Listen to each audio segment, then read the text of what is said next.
നാം ഈ കാണുന്നത് ഒരു മഹത്തായ എഞ്ചിനീയറിംഗിൻ്റെയും ഒരു സ്വപ്നത്തിൻ്റെയും പ്രതീകമാണ്.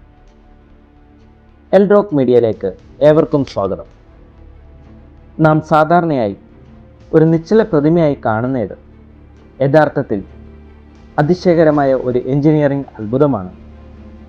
നിങ്ങൾ ചിന്തിച്ചു നോക്കൂ, 700 മീറ്റർ ഉയരത്തിൽ മണിക്കൂറിൽ 200 കിലോമീറ്ററിന് മുകളിലുള്ള കാറ്റിനെ നേരിട്ട് 1000 ടൺ ഭാരമുള്ള കോൺക്രീറ്റ് ഘടന ഉറച്ചു നിൽക്കുന്നു.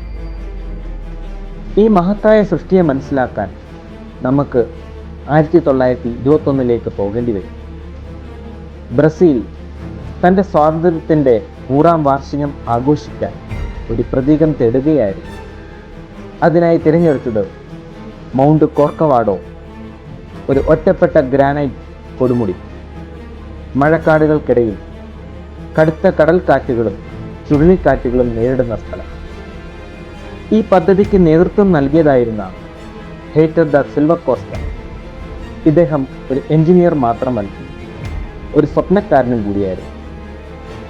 ആദ്യം അദ്ദേഹം രൂപകൽപ്പന ചെയ്ത ക്രിസ്തു ഒരു കുരിശും ഒരു ഗോളവും പിടിച്ചിരിക്കുന്ന രൂപമായിരുന്നു.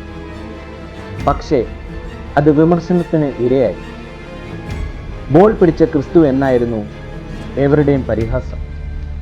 ഇതാണ് ഈ ഡിസൈൻ പൂർണ്ണമായി മാറ്റാൻ കാരണമായത്. അവൻ ചിന്തിച്ചു, ക്രിസ്തു ഒരു ക്രൂശ് പിടിക്കുന്നതിന് പകരം പ്രതിമ തന്നെ ഒരു ക്രൂശ് ആകണം. ആർട്ട് ഡെക്കോ ശൈലിയിൽ ലളിതവും ശക്തവുമായ ഒരു രൂപം. എന്നാൽ അതിനൊപ്പം ഒരു വലിയ പ്രശ്നമുണ്ടായിരുന്നു. ഇത്തരം രൂപം ശക്തമായ കാറ്റിനെ എങ്ങനെ പ്രതിരോധിക്കും? അന്ന് വലിയ നിർമ്മിതികൾക്ക് സ്റ്റീലാണ് പൊതുവെ ഉപയോഗിച്ചിരുന്നത്. എന്നാൽ സിൽവ കോസ്റ്റ എടുത്ത തീരുമാനം വ്യത്യസ്തമായിരുന്നു. Reinforce concrete. കടൽക്കാറ്റിൻ്റെ ഉപ്പ് തരം സ്റ്റീലിനെ നശിപ്പിക്കുമായിരുന്നു. കോൺക്രീറ്റ് കൂടുതൽ ദൈർഘ്യമുള്ളതായിരുന്നു, പക്ഷേ അത്ര ഉയരത്തിലും സങ്കീർണമായ രൂപത്തിലും ഉപയോഗിക്കുന്നത് വലിയ വെല്ലുവിളിയായിരുന്നു. ഈ ഘടനയുടെ കരുത്ത് കണക്കുകൂട്ടാൻ ഫ്രഞ്ച് എഞ്ചിനീയറായ ആൽബർട്ട് കാക്കോയെ നിയോഗിച്ചു. പ്രതിമയുടെ ഭാരം മാത്രമല്ല, കാറ്റിൻ്റെ അമിത സമ്മർദ്ദവും അദ്ദേഹത്തിന് കണക്കാക്കേണ്ടി വന്നു. ക്രിസ്തുവിൻ്റെ വിരിച്ച കൈകൾ വൻ പായൽ പോലെ കാറ്റിനെ പിടിക്കുന്നതിനാൽ സമ്മർദ്ദം അതിശക്തമായിരുന്നു. ഇതിനിടെ തലയുടെ ഭാഗം പാരീസിൽ രൂപം കൊണ്ടു. ശില്പി പോൾ ലാൻഡോവെസ്കി തലയും കൈകളും പൂർണ്ണ വലുപ്പത്തിൽ നിർമ്മിച്ചു. പിന്നീട് അവ ഭാഗങ്ങളാക്കി ബ്രസീലിലേക്ക് കൊണ്ടുവന്നു. അവിടെ വീണ്ടും കൂട്ടിച്ചേർത്ത് കോൺക്രീറ്റിൽ നിർമ്മിച്ചു. ഒരു വലിയ 3D പസിലിനെ പോലെ ചെറിയ പിഴവ് പോലും വലിയ വലിയ തെറ്റുകൾക്ക് കാരണമാകുമായിരുന്നു. 1920-കളിലെ നിർമ്മാണ സ്ഥലം ചിന്തിച്ചാൽ അത്ഭുതം തോന്നും. മുകളിലേക്ക് റോഡുകളൊന്നുമില്ല. എല്ലാ സാമഗ്രികളും ചെറിയ ട്രെയിനിലൂടെ കൊണ്ടുപോയി.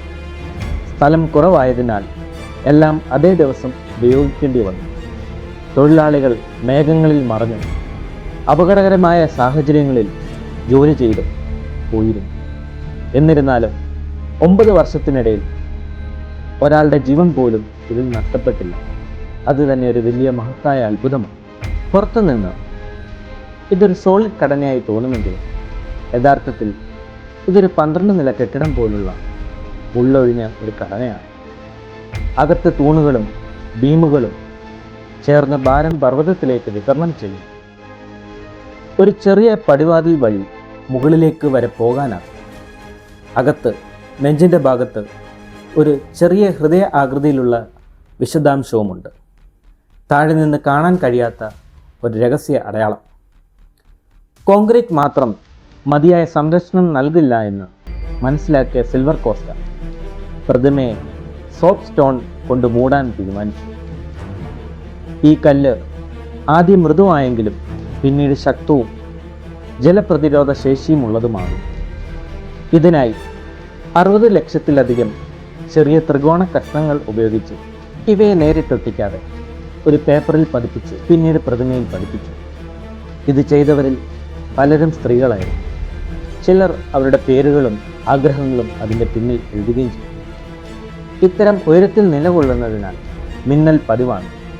അതിനാൽ പ്രതിമ ഒരു ഫാരഡേ കേജ് പോലെ പ്രവർത്തിക്കുന്നു. മിന്നൽ സുരക്ഷിതമായി ഭൂമിയിലേക്ക് ഒഴുകുന്നു. എങ്കിലും 2014 ഒരു മിന്നൽ വിരലിൻ്റെ ഭാഗം തകർത്തു. പിന്നീട് അത് പുനർനിർമ്മിക്കാൻ പ്രത്യേകം പരിശീലനം നേടിയ ആളുകൾക്ക് അപകടകരമായ രീതിയിൽ ജോലി ചെയ്യേണ്ടി വന്നു. 1931 ഒക്ടോബർ 12 ഈ അത്ഭുതം ലോകത്തിന് മുന്നിൽ തുറന്നുകൊടുത്തു. ഇത് ഒരു പ്രതിമ മാത്രമല്ല, കലയും എഞ്ചിനീയറിംഗും ചേർന്ന ഒരു മഹാസൃഷ്ടിയാണ്. അടുത്ത തവണ നിങ്ങൾ ഈ പ്രതിമ കാണുമ്പോൾ ഓർക്കുക, അതിൻ്റെ ഉള്ളിൽ മനുഷ്യരുടെ ധൈര്യവും കൃത്യതയും സ്വപ്നങ്ങളും നിറഞ്ഞിരിക്കുന്നു. ഇത്തരത്തിലുള്ള അത്ഭുതകരമായ കഥകൾ അറിയാൻ നമ്മുടെ ചാനൽ സബ്സ്ക്രൈബ് ചെയ്യുക, സപ്പോർട്ട് ചെയ്യുക. നന്ദി, നമസ്കാരം.